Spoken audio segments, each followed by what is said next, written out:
Welcome to the Mystery College Podcast. Today we're speaking with Crystalf. He's a well-known and respected member in the Franz Bardon community online, and he's been practicing this work for more than 15 years. Welcome to the show. Thank you very much, Jake. I'm happy to be here.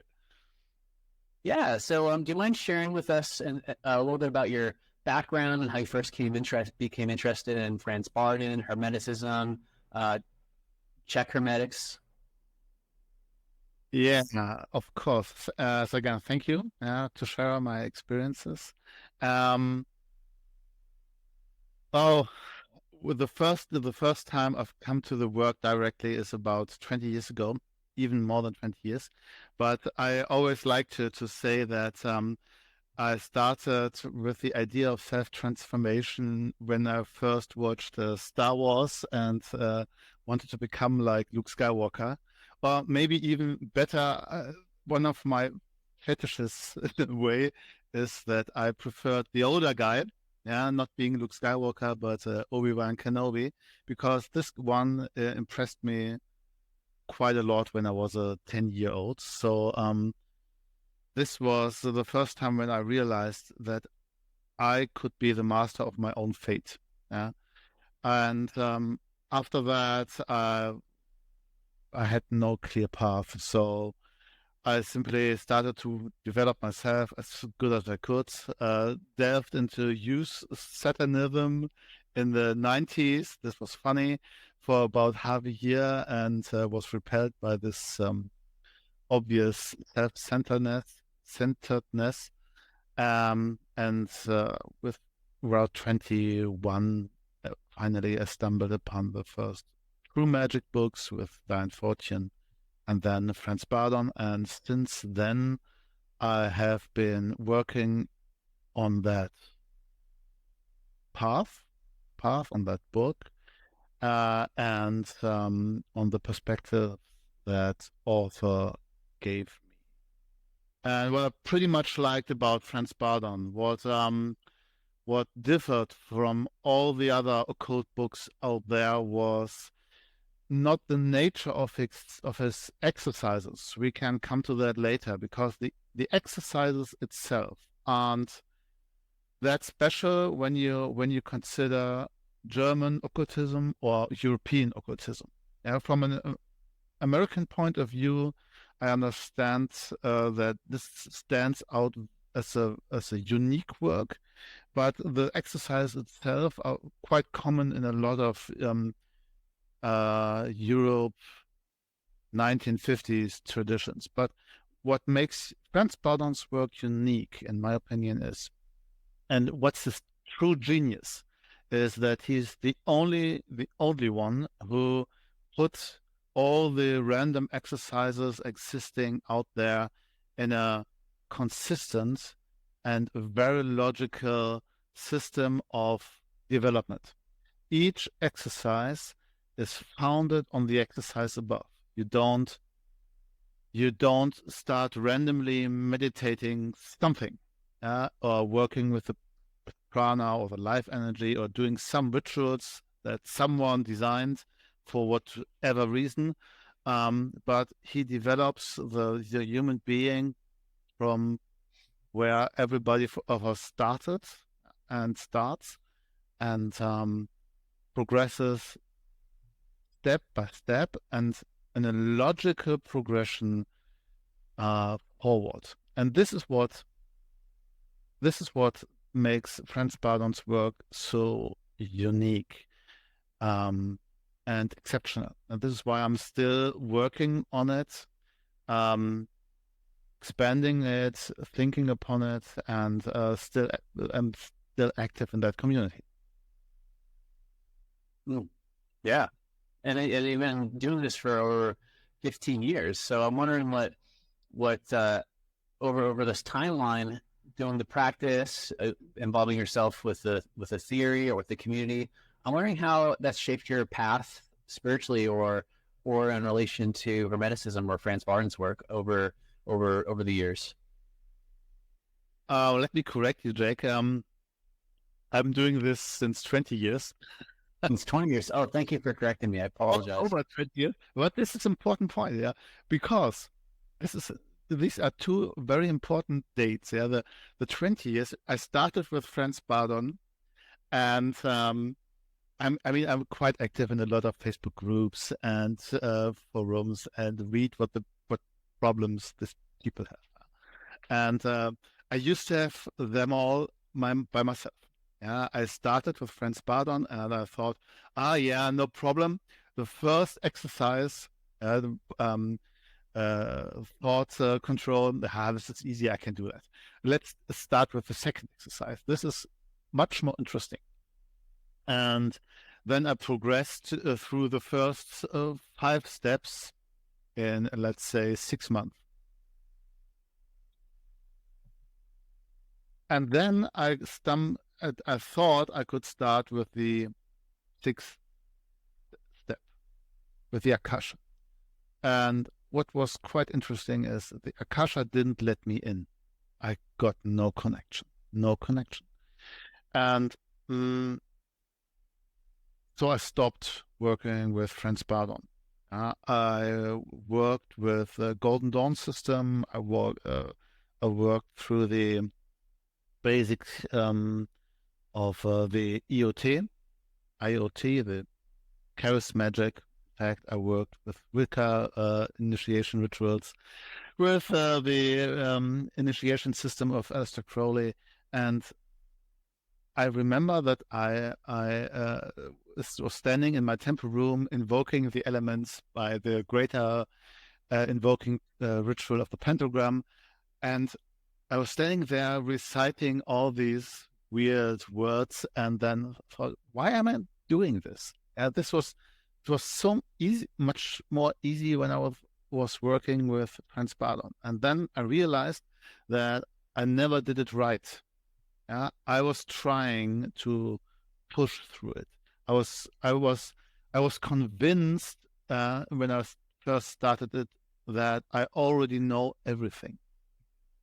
Yeah, and we are quite arrogant beings. Most beginning magicians are very arrogant beings. Yeah, most of us. You have to be in a way to have the willpower to do the work. Yeah, but we are arrogant that we think we can do it, and we know already what's better. This is why people start with the last step and so on. Anyway, and this humbled me, and so I realized that I was lying to myself, and then I started anew. This time with a new perspective, and this time with the idea I want to do it right. And then I read the book anew. And in the meantime, let's pronounce it different. I read it anew, and I tried to understand it, what he really meant, not what I thought what he's saying, but what he was really saying. An interesting example is thought, the emptiness of mind, vacancy of mind.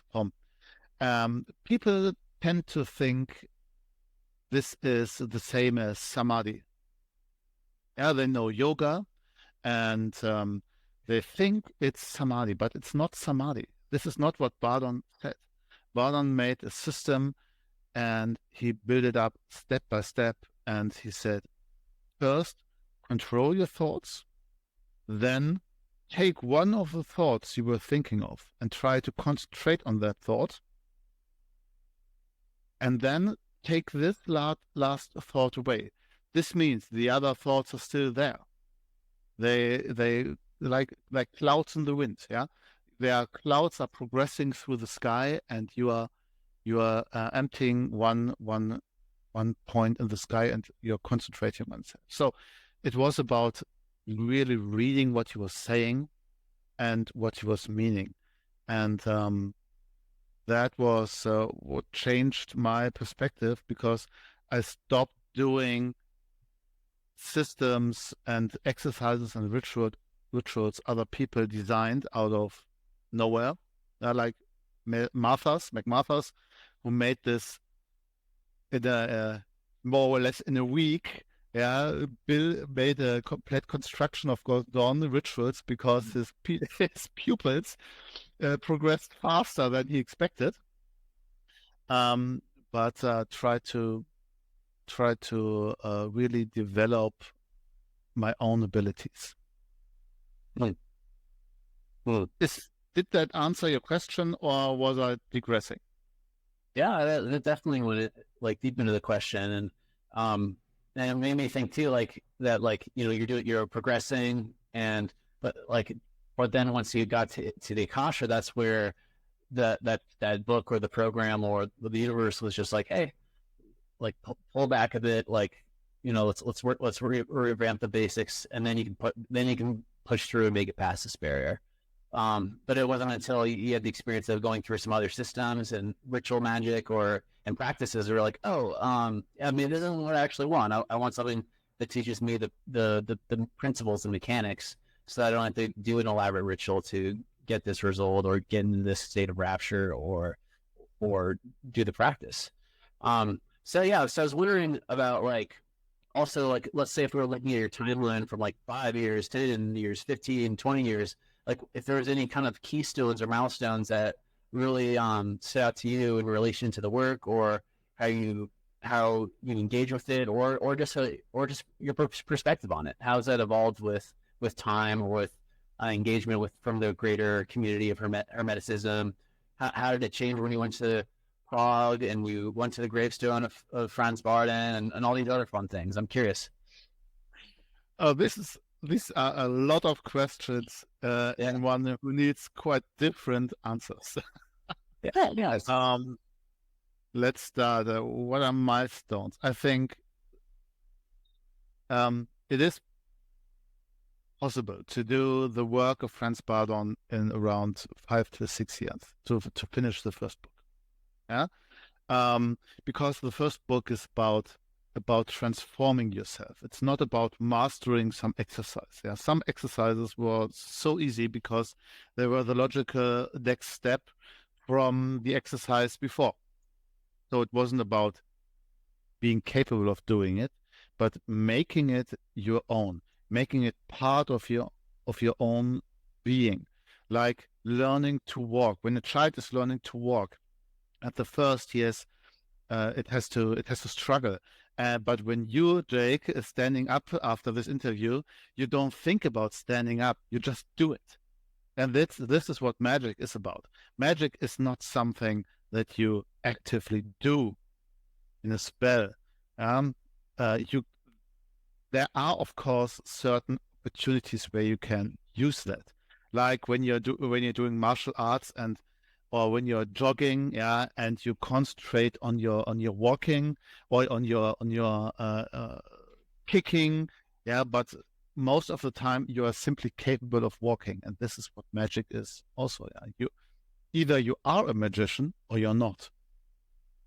And becoming a magician, this is why he says a true magician. It's about the true magician. It's because a true magician simply is someone who has transformed himself from a human being to a magician. And not only when he's standing in his temple room with his fancy robes and kitchenware and whatever, he's working with. So one of the milestones was for me realizing that, and I had to go through other systems to realize that. And I can only recommend for everyone who's working with Bardon, don't become an extremist, don't become a fanatic, don't think that Bardon's books are the Bible.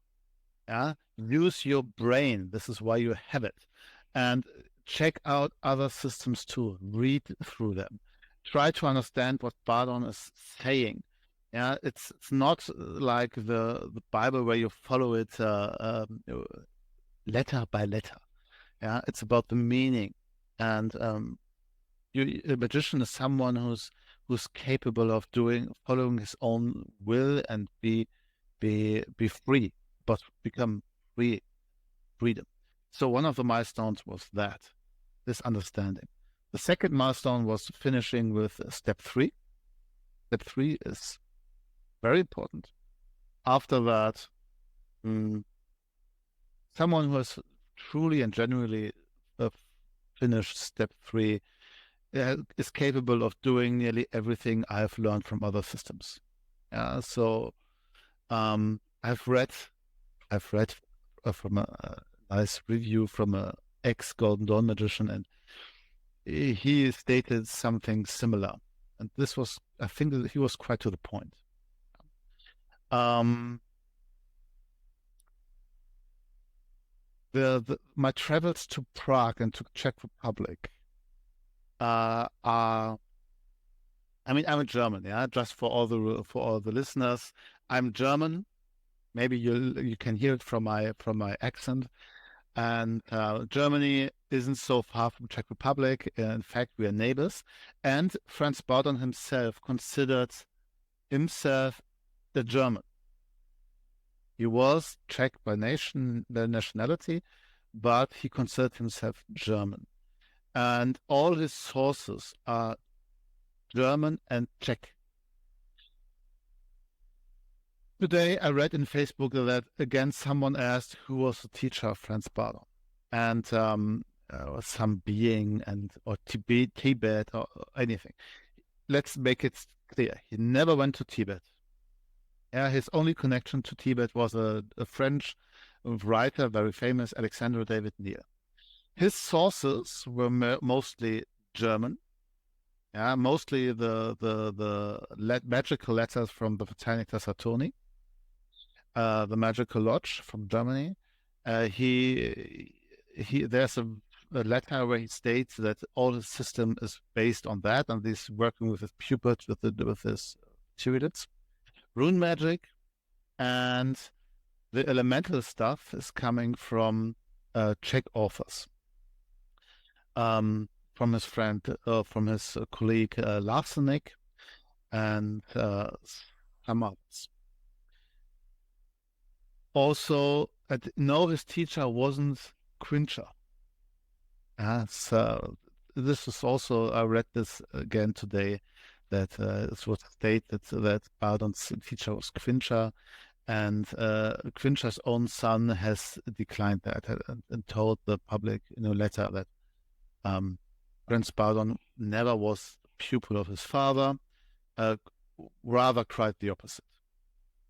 So just for the background. So when I went to Prague, I was mostly interested in walking and feeling the atmosphere that Franz Bardon himself lived in.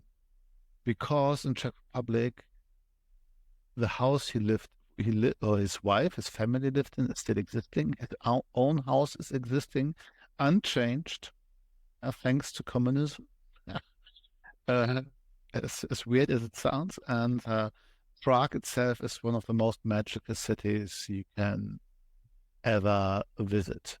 Because the whole city was more or less built around the topics of alchemy, magic, the decorations of the houses are made full of alchemical symbolism. The whole Czech Republic is full of alchemical symbolism.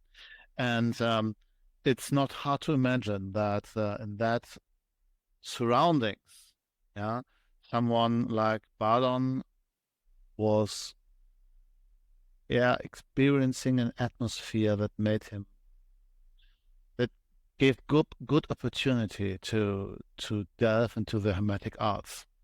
And delving into it, he did indeed, because he not only was a magician, but also healer, Kabbalist, and an alchemist. So he was quite interested in all the topics that we consider as Hermetics.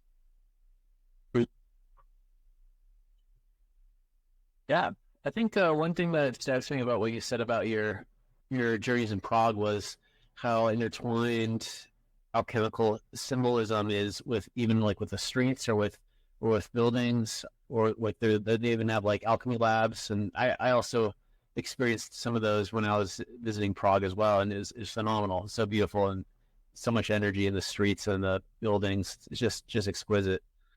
One thing I wanted to ask you about was in relation to like lab alchemy and spiritual alchemy, where we're transforming ourselves internally through these practices. What relationships do you see between more traditional lab alchemy, like the ones that they practice in the Czech Republic, hundreds of years ago, or pre-communism, and spiritual alchemy? Interesting question, because I myself am practicing laboratory alchemist. So I do spagyrics, work with on the great work. And when I started the work, I asked myself that question too. Yeah.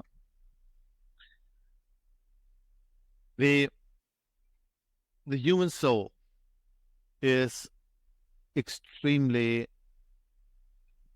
visual. A human being is a visual being. We are visual beings.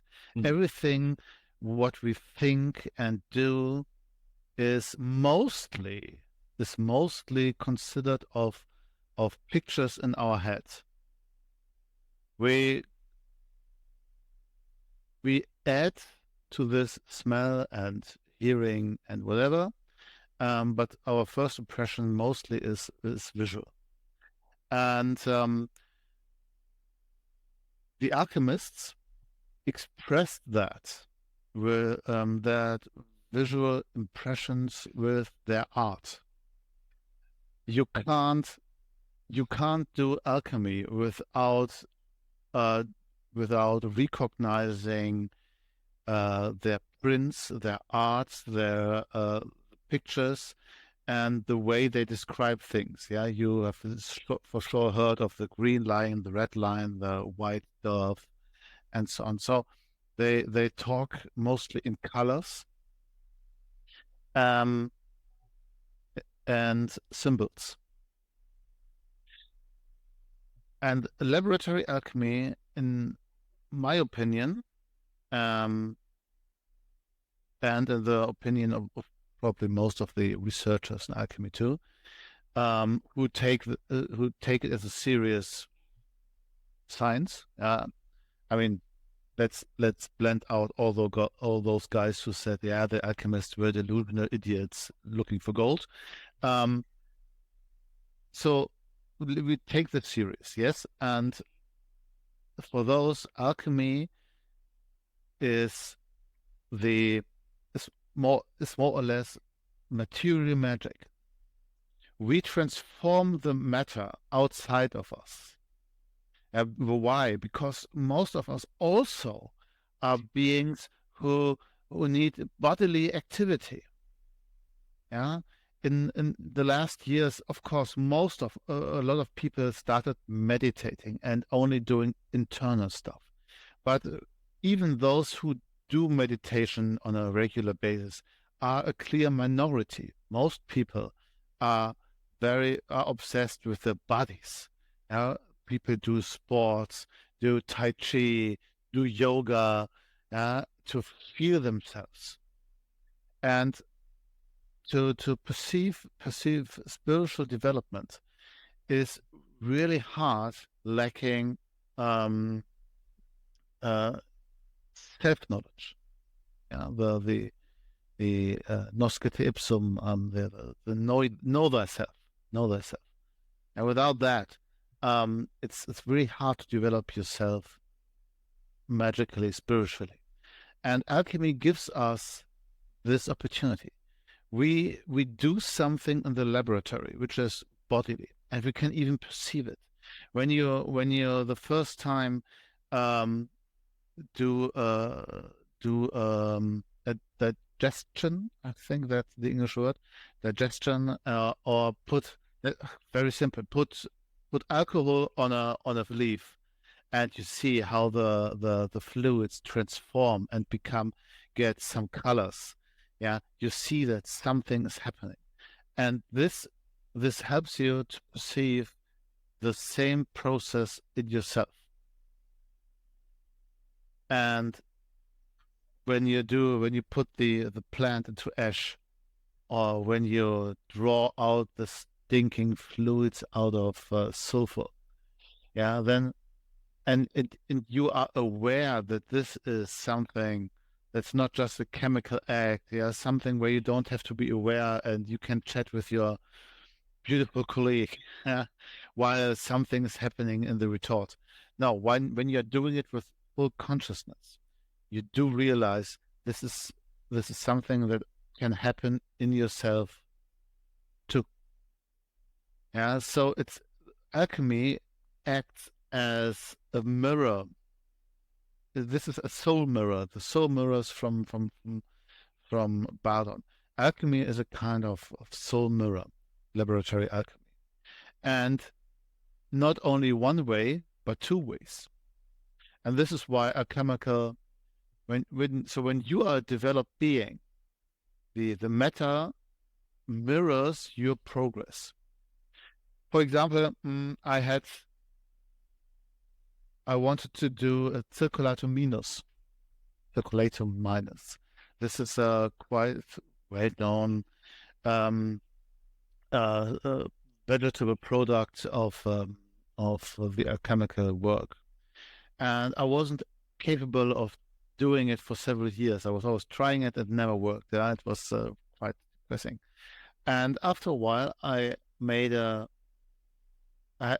lived through a personal crisis and overcame that. And but after I realized what was wrong with myself and in my life, I surprisingly was capable of doing that circulatum minus and producing it and making it work. So the matter mirrored my personal development. And this is what makes my alchemy a quite magical and ethical art, because you can't, an alchemist can't use it for bad means in a way. And you can, because some secrets only present to yourself when you have made the steps in your ethical development and really inherit this in yourself. So alchemy, and let's go back to Prague. So last sentence maybe. I'm not sure if you visited this great alchemy laboratory under the streets of Prague. Yeah, there is a. Yeah, you know what I'm talking of. I'm thinking about the name. There is an alchemy laboratory below the streets of Prague, which was totally unknown for 500 years. Since the 14th century, so 600 years. And this came up because some street workers recognized a weird smell. And then they opened up the street and they stumbled upon a completely functioning alchemy laboratory sealed for 600 years. And you, dear listener, you can visit that. And this is a quite fascinating view, which I can absolutely recommend. Especially the laboratory itself, and not the room before where you welcome room. They made that up. But when you see what they were really doing down there, this is absolutely fascinating. Yeah, so you have visited it. Your smile said you visited it. Is this a great thing? Yeah, it was phenomenal. I love the energy there, and yeah, it was like, it's really like being in a time capsule from the past. But the energetics there were excellent to connect with and meditate on while I was there briefly. I did enjoy the room upstairs, but the underground is where it's really special. Yeah, absolutely. I mean, it was Prague. No bombs ever fell on Prague, and so it was absolutely untouched by the Second World War, which was a blessing. So this city in itself is kind of treasure for human culture. Mm. Yeah, absolutely. So, what would you say with people who maybe have a growing interest in Hermeticism or alchemy, but are not really sure where to start or begin their journey? What advice would you give to them? Hermeticism or Alchemy? alchemy? What do you prefer? Mm. Well, let's start with Hermeticism, and then, or let's start with alchemy, and then bring it back to Hermeticism. Not that Okay. they're mutually exclusive; they're not. Yeah, no, they totally fit together. But the one is the philosophy, and the other one is the practice. In both cases, I would recommend do at least some spiritual practice. Yeah, at least start meditating. Do something, something. Yeah, just don't follow your old daily routine. Hermeticism and alchemy is about transformation. It's all about transformation. It's about becoming a true human, or maybe a god.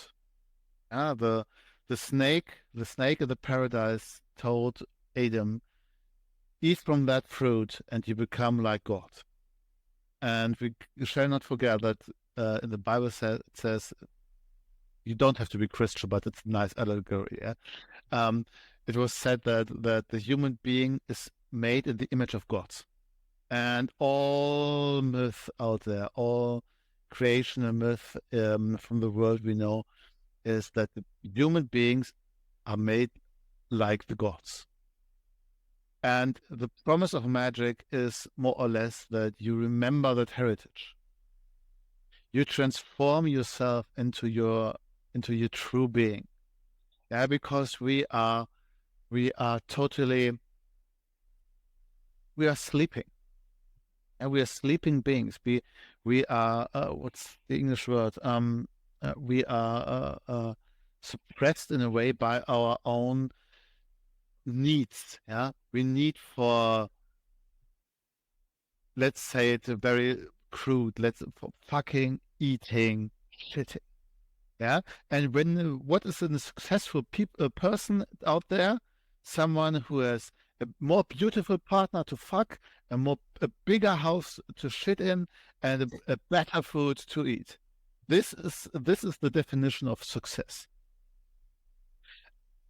And I don't want to say anything about having a beautiful partner, male, female. No, it's great. It's good to eat healthy food, and it's great to have a good place to live in. Definitely. But that's not what makes you human. Yeah. That's fine. Yeah. But that's not what magic is about. That's not what humanity is about. This is not what your being is about. Your being is about, remember that you are God and that you are free, from all the things that try to convince you that, hey, have a second wife, have a even bigger house. Hey, you need a pool, yeah, and you need 5 times food a day, yeah, and this must come from Japan or from Russia or from whatever. Yeah, that's not what it's about. Yeah, this is not success, and this is not what life is about. Having all this, and then when you have one house, no, you need a second house, and then a third house. And you know what? When your wife is too old, you get a younger one. Yeah, this is bullshit. Yeah, this is not what life is about. I mean, everybody shall do their own decisions. Yeah, but to live means to be free. To be free, and freedom is a maximizing of choices. Yeah, and you can, of course, decide to change your life. So this is, and the first choice you should do is change your day and start with a meditation of 5 minutes every morning. When you're not even capable of doing that, how can you think yourself as a magician? who is capable of changing reality when you're not even capable of changing yourself. This is why the first steps in Franz Bardon are only about understanding your thoughts, controlling your thoughts, and directing your thoughts. Because when you understand what you think, you understand what you feel, and then you can change that feeling. Yeah, you will not longer be a choleric asshole or a whiny whatever. Oh, I'm such a poor victim. Everybody hates me. Yeah. No, you're not. Everybody out there lives their own life. Yeah, but you have to do your own decisions. And this is what magic is about: becoming free of that. Yeah, a magician is no victim, and he is no oppressor. He is more or less free. And so this is the first thing you should do when you start on any transformative hermetic path. And when you want to do alchemy and you need the mirror outside of yourself, then be simple. Yeah. In English, yeah, there is great books by Frater Albertus. Yeah. Start with buy a book. I mean, alchemy is more or less, yeah, it said ora, lege, relege et labora. Also pray or meditate, read again, and work. So get knowledge, yeah, to know, to dare, to will and be silent. Yeah. Knowledge is power. Yeah, no matter if you're an academic or blue collar man, yeah, you can gain knowledge. Yeah, there is no external judgment. No one who has done a study at Harvard is better than someone who's just blue collar man. This is bullshit. Yeah, you have to find your own way of knowing more things, and this is so this is the second thing. Before you can become an alchemist, you need to get knowledge about alchemy. Get yourself translations of the old masters. Yeah, this is hard. Yeah, the old stuff is hard to read. Yeah, the style is terrible. Yeah, it's boring from our point of view. This is definitely not Harry Potter, and but this is where the wisdom of the ages lies. Yeah? And so start reading, start meditating, start reading, and then you can start alchemy with a very simple equipment. You need some fresh Kräuter. What? Not leaves. Let me check. I've forgotten the English word. I'm sorry. Weeds? Weeds? I don't know. Herbs. You need fresh herbs. Yeah. You need a strong alcohol, maybe from vineyard. Yeah. So a brandy, classical brandy, and you need some big glasses, and with that you can start. You don't have to spend $1 million. Yeah, you don't have to be rich. Yeah, you only need to spend some time and do the work. Yeah, so one of my classics is sit down and practice. Yeah, I have pupils who have made themselves a small meme and with my voice, and it just says, sit down and practice. Sit down and practice. Sit down and practice. And this is what it's more or less all about. Yeah, by not doing the work, you won't progress anywhere.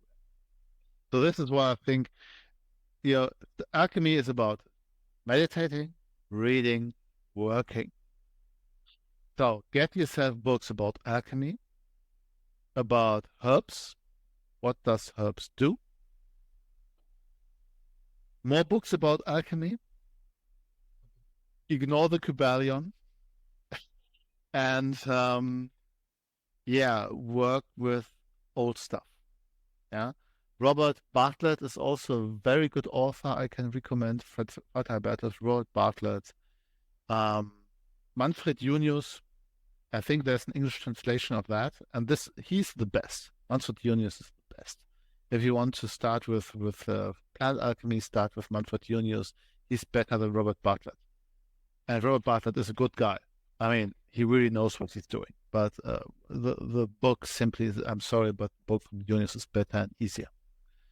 So I would start with that. And if you want to start with Hermeticism, shall I answer that, or want you say something? Yeah, sorry, please. I tend to do monologues. When you want to start with Hermeticism, this is the understanding of what you're doing with the alchemical process. Hermetics is so. Bardon is a good way of doing a spiritual progress, but it's not the only way, and it's and you don't have to do that. Bardon didn't want to found a new religion, so you don't become Bardonist. You simply you follow his instructions to save yourself the time experimenting with all the exercises. Yeah, he has made it a clear and easy and fast path. So when you want to do Hermeticism, understand what it is, and Hermeticism more or less is combining Christian mystics with Egyptian alchemy and Neoplatonism. So understanding that there is that when you believe in one God, that God is universal, and that you are an aspect of God. So, but now you can ask me something. I'm sorry when I'm talking too long in one row. That's great. Yeah, I was just please continue about the giving people a basis to start in Hermeticism. Yeah. Okay. Thank you. Again, Hermeticism is more or less a philosophy. This is why it's Western occultism. Yeah, Western occultism always had the problem that we had some instance here who didn't like what we were doing, and this was the church. Yeah, the church didn't like what we were doing. Yeah, because the Catholic Church had a very clear view what was right and what was wrong, like most Muslim countries these days. Yeah. Funnily, in the same time, when the church was quite oppressive, the Muslim countries were very open-minded. Yeah. When you wanted to study Greek religion, Greek philosophy, magic, you went to a Muslim country. The University of Toledo, now Spain, and this time one of the sultanates, was considered a sorcery university in France and Germany. Mm. And this changed completely in the last few hundred years, I think, which is quite obvious and sad, yeah. Because all the actual Western open-mindedness was copied from the open-mindedness of Islam of that day. And this was quite, it's funny that most this changed, but this is going too far now. But so Hermeticism was very popular there because of this open-mindedness, because it is considered a philosophy where we have one God, which is kind of universal, which has no face. Everybody is an emanation of God, of the Godhead, of the divine providence. You cannot consider it God in a way because it's not meant as as a single being. It's a small kind of everything. It's like the force. Yeah, we are surrounded by it. We are fulfilled by it. Yeah, this is a very this is very Neoplatonic. And then the question was asked, okay, if that's so, how can we get in connection with that higher source, with our true inner beings? And the tools were magic, Egyptian magic, because the Egyptian magic was very developed, and the upcoming Christianity. The idea that God is not only all encompassing, but also all loving. And this aspect of love is one of the most important things in Christianity, of course, and Hermeticism. And this is not meant like some New Agers who, everything is love and we love each other, and there's no bad things in the world. Of course there are bad things in the world. And most human beings are assholes, or at least have aspects. We all can be assholes if we decide so. And when we do, we act like, no, we are, oh God, and we love everybody. In that situation, we ignore our being as a God, because God has obviously created good and evil, because we all have evil thoughts and deeds, and everybody does mistakes. And the problem is not doing a mistake, but not learning from it. And so Hermeticism considered, or the Hermeticists said, okay, let's be sure everybody believes in a higher being, no matter if you're Greek, if you're Roman, if you're Christian, if you're whatever. Everybody believes in a higher being. We are sure that love is the key, because we all want to be loved and we all want to be happy. Every human being strive for love, and so these are universal factors. So how do we get that? We're getting it by magical techniques. This is what, in fact, made Hermeticism. Because there were two ways of Hermetic magic, or Hermeticism, magical tools. This was alchemy, the preparation of matter, and there was magic, the preparation of non-matter.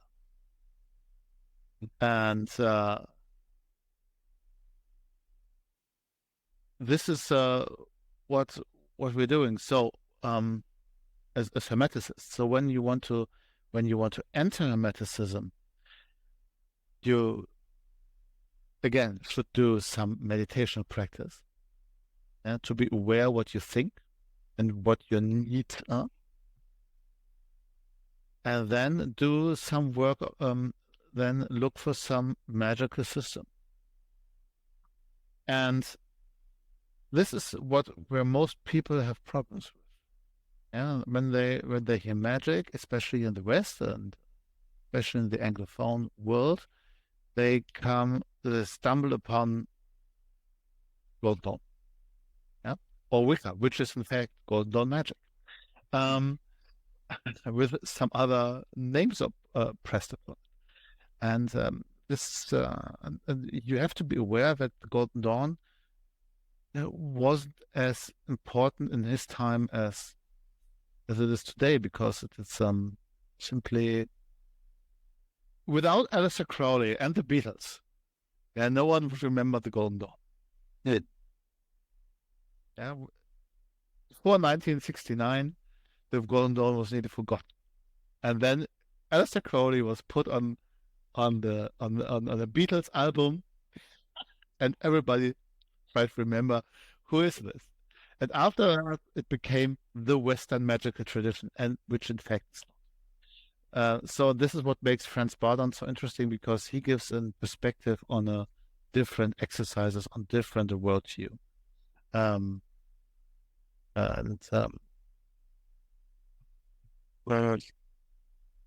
okay, I lost my thread. Yeah, that was awesome. I never made the connection between Aleister Crowley being on the, the Beatles cover and that leading to a resurgence in the late '60s, early '70s. But that makes a lot of sense. I like that. And yeah, that's so cool. Yeah, this is a fact. Yeah, I mean, how long did the Golden Dawn in fact exist? 7 years, Yeah, 15, very something short like that. time. Yeah, Yeah. yeah. And his most he had a lot of prominent members, like Arthur Conan Doyle and Aleister Crowley and uh, Yeats. Waite, Yeats, exactly. But nonetheless, he was forgotten after a short time. Isha Rigadi came up with his books, but these were more or less. Even Aleister Crowley was forgotten in the 1950s, especially outside of America. And no one remembered Aleister Crowley. And this changed with the Beatles. After that, some people claimed the Golden Dawn as the big, big letters trademark, yeah, the Western magical tradition trademark, which is it not? This has to be clear. And the Western magical tradition, in fact, is alchemy. This is the only tradition that we really can, where the techniques really can be seen in for 2,000 years. What Franz Bardon presents, for example, is there are a lot of techniques, mostly come from yoga, mixed with Solomonic techniques from the Grimoire tradition, which is mostly only 300 years old, with there are a few other books who are older, and Agrippa von Nettesheim. Agrippa is probably the most prominent magician, and most of what we consider occultism today is based on Agrippa. So this might be an interesting thing. Thank you for reminding me. If you want to start with Hermeticism, start reading Agrippa of Nettesheim. Yeah, because I'll go straight into his 4 books of occult philosophy, or exactly the occult philosophy of Agrippa.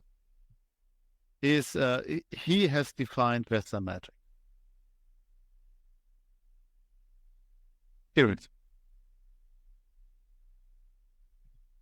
Next question, please. Yeah.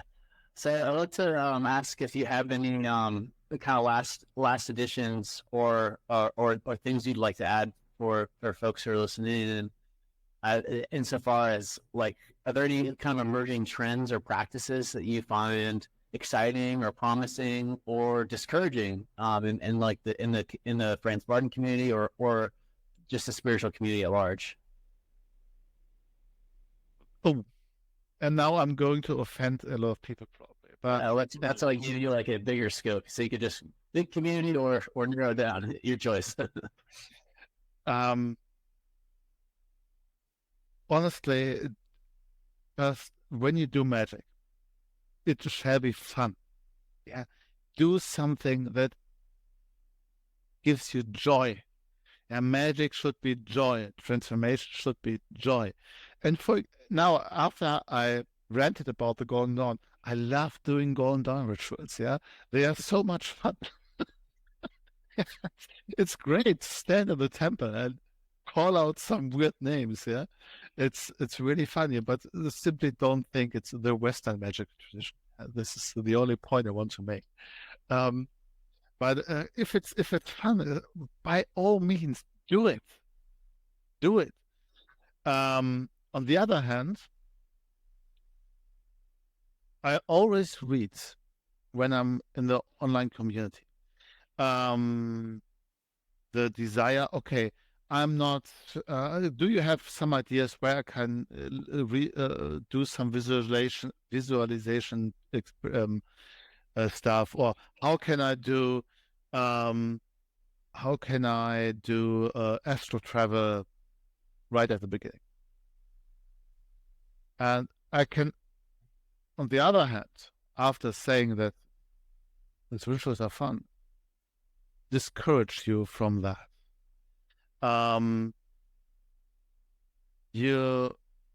When you decide, you student, to do Franz Bardon's path, you have decided on the most systematic and the fastest way to progress through the magic exercises. And if you don't have the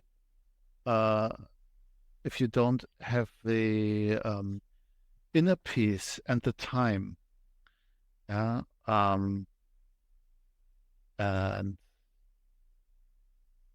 the patience to work yourself through that, then Franz Bardon is not for you. And then don't try to act as if you would go walk that path. No one hinders you doing whatever you want. Yeah, but at least be clear to yourself. Be aware that you are doing some experiments. That's fine. A lot of occultists out there are experimenting here, doing ayahuasca, doing astral travel, doing golden dawn rituals, the one day doing chaos magic, and the other day. That's fine. I don't judge.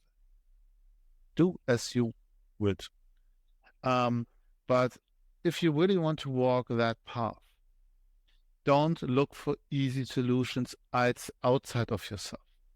Friends, if you really want to walk that path, you only need initiation into Hermetics and read it thoroughly and meditate upon it. I know that I, at the beginning of this discussion, said that most of my knowledge comes because I have worked and read with a lot of other systems. That's true.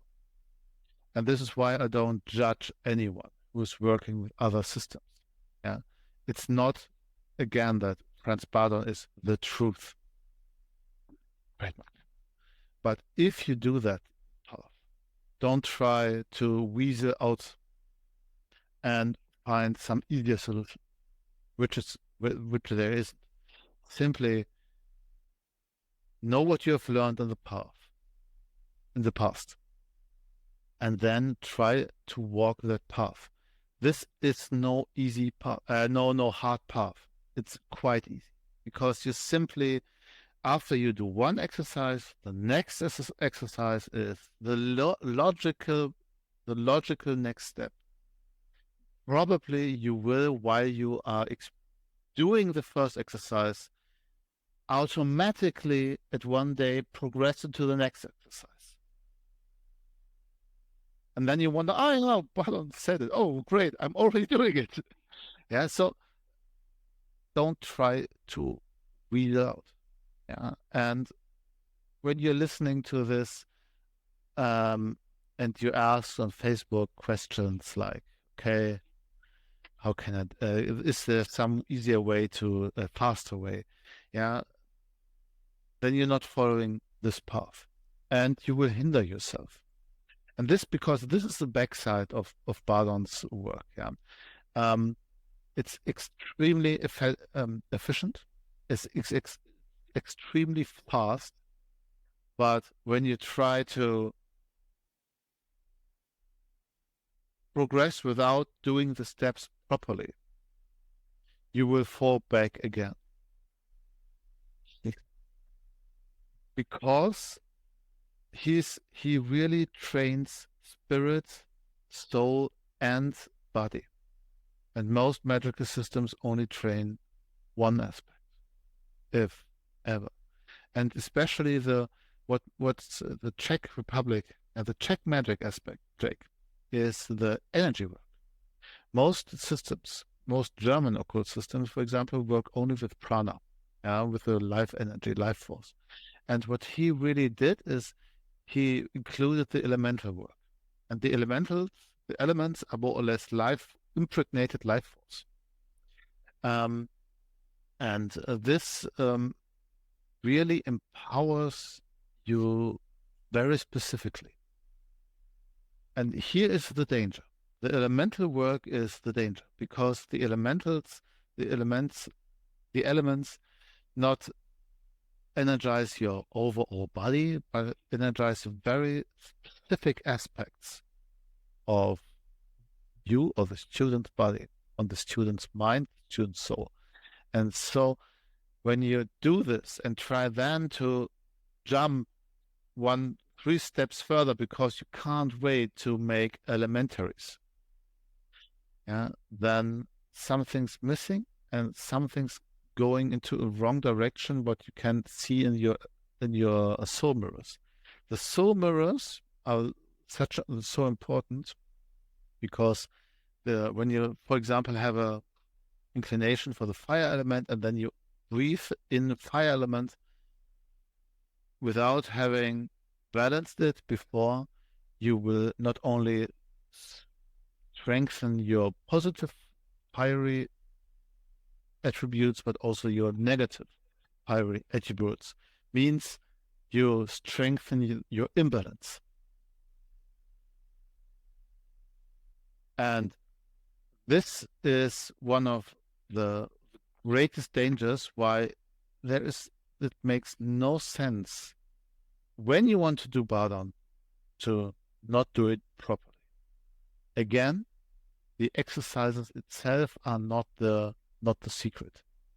You find those exercises in a bunch of other works too. For example, step 10, invocation of the Godhead, and this is a classical Gordon Dawn technique. You find that also in magic and theory and practice. I think Liber, what Liber is it? I can't remember. Anyway, this is taken out of Crowley's work. Step 10, taken, invocation of the Godhead is taken out of Crowley's work. So you can't find that. You can find that anyway. What makes Bardon's work very specific is how he puts the exercises in a certain order.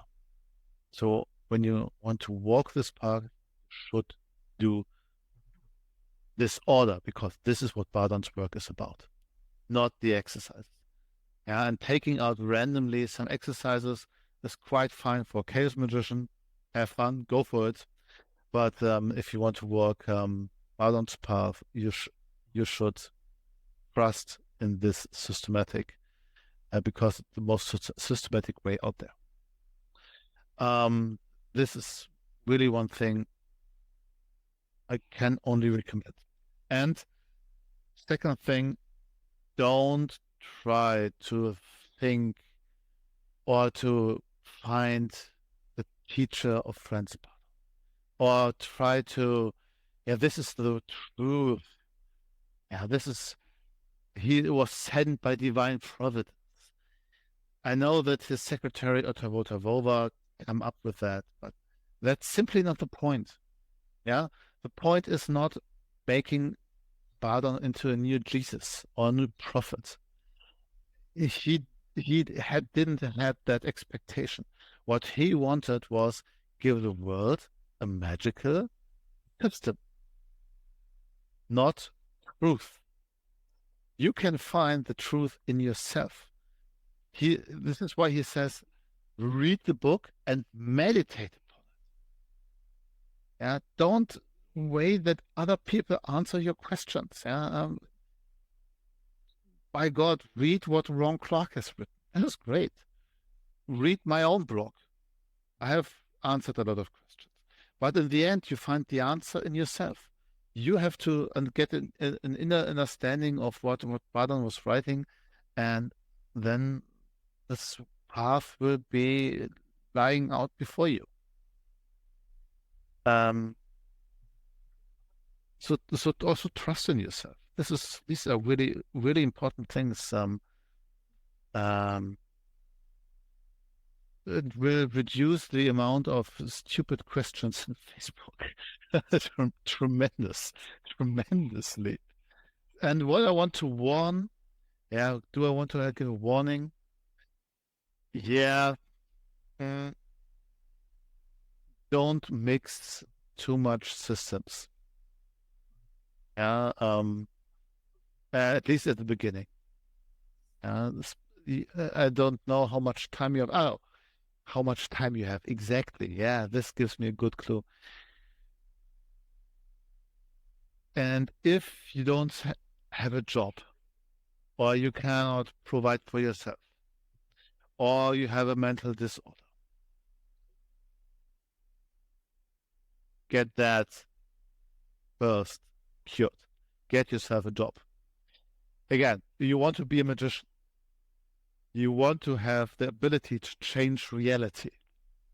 If you can't even hold a job and support for yourself, how do you want to be a magician and change reality? And this is quite, you have to be a self-sufficient human being.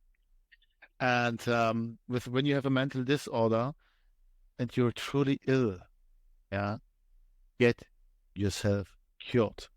Magic is no cure.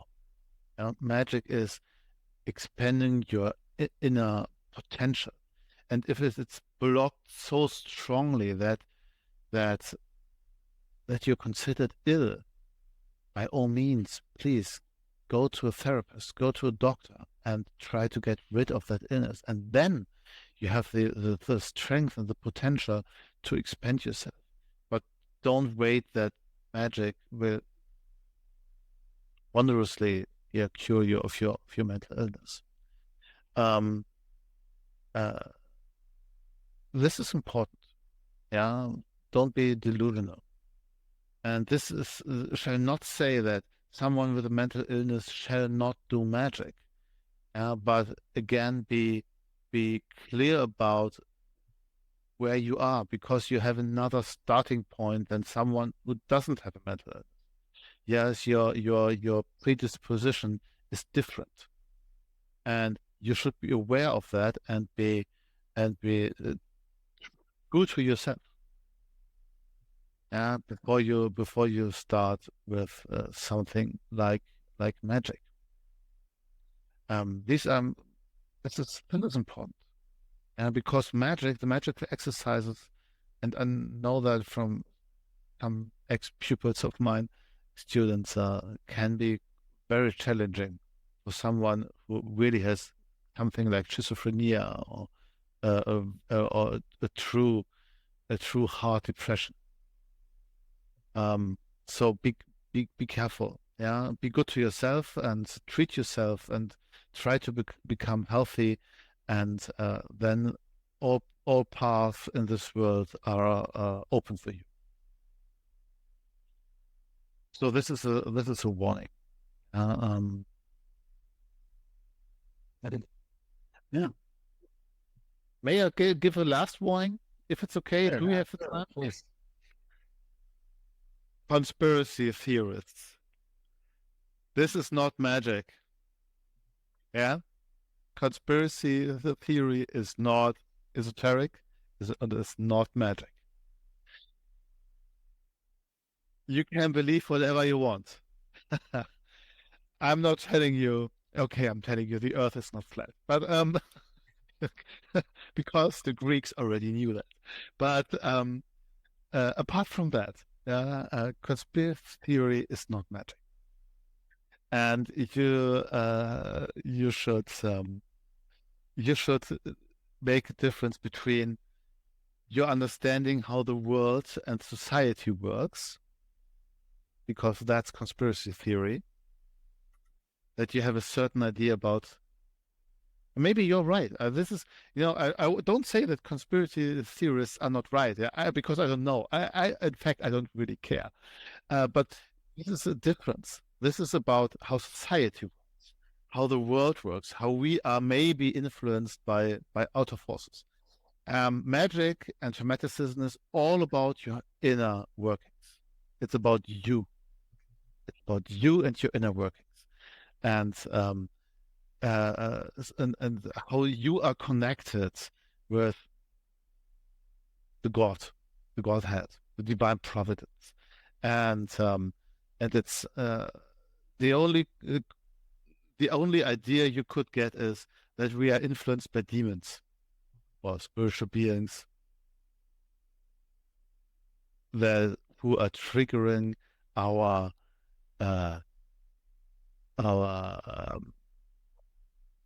again. Einen Augenblick, Sprachbarriere.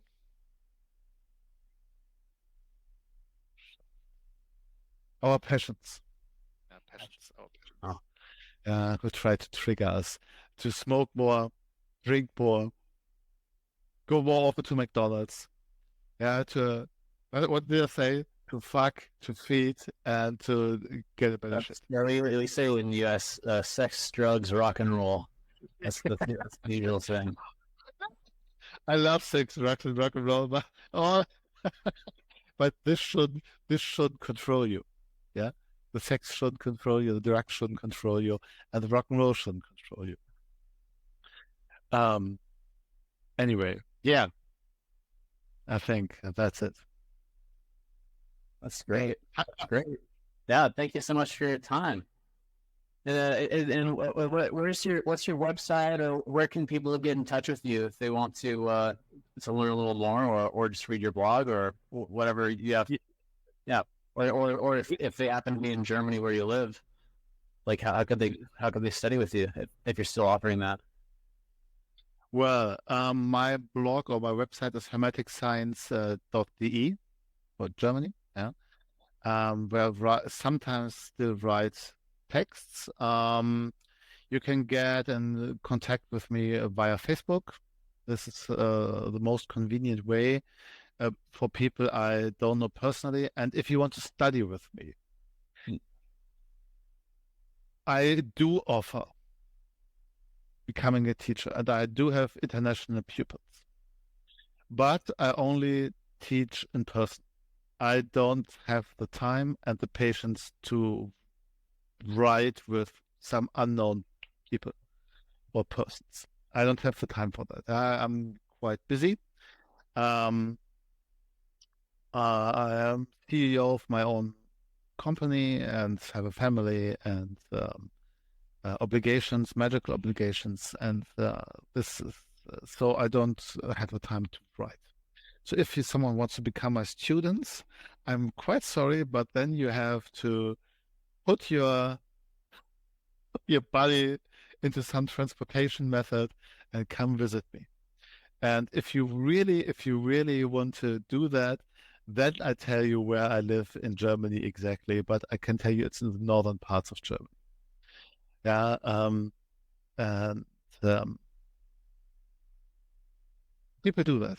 I have great students. Thank you for listening. I hope you will listen to that from Crete, who is coming several times a year from Crete, Greece, to visit me.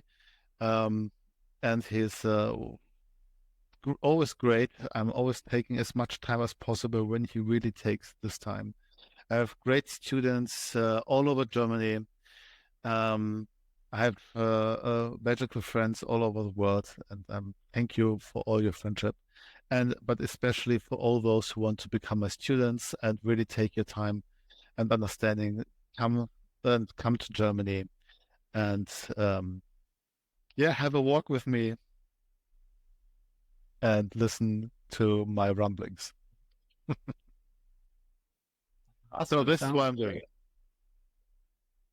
Yeah, thank you so much for your time. Yeah, thank you for asking, Jake. This was fun. Thank you for your questions. I hope I could offer a little light for the regular listeners to the interviews of mine. Of course, I think some people will find again some points I did in the past, but these are mostly the most important points, and so I'm always happy to repeat them, because these are the points that most people forget over the course of doing the work and walking the path. Absolutely. Thank you so much. My best to you.